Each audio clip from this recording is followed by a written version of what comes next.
بسم اللہ الرحمن الرحیم۔ السلام علیکم ورحمۃ اللہ وبرکاتہ۔ سورۃ الکہف کے فضائل۔ بیت اللہ شریف تک نور ہی نور۔ رسول اللہ صلی اللہ علیہ وآلہ وسلم نے ارشاد فرمایا، جو شخص جمعے کے دن سورہ کہف کی تلاوت کرتا ہے تو جس جگہ وہ سورہ کہف کی تلاوت کرتا ہے وہاں سے لے کر مکہ مکرمہ تک کا فاصلہ نور سے منور ہو جاتا ہے۔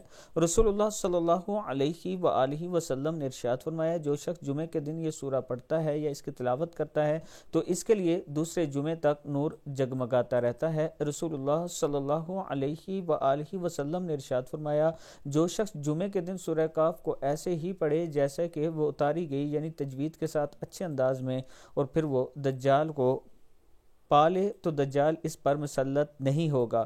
رسول اللہ صلی اللہ علیہ وآلہ وسلم نے ارشاد فرمایا، جو شخص سورہ کہف کی ابتدائی 10 آیات یاد کرے گا وہ دجال کے فتنے سے بچا لیا جائے گا۔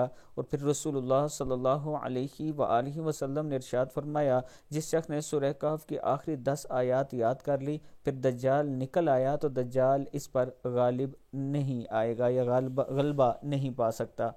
اللہ تعالی ہم سب کو بھی اس پر عمل کرنے کی توفیق دے۔ ویڈیو کو آپ دوستوں نے آگے ضرور شیئر کرنا ہے۔ السلام علیکم ورحمۃ اللہ وبرکاتہ۔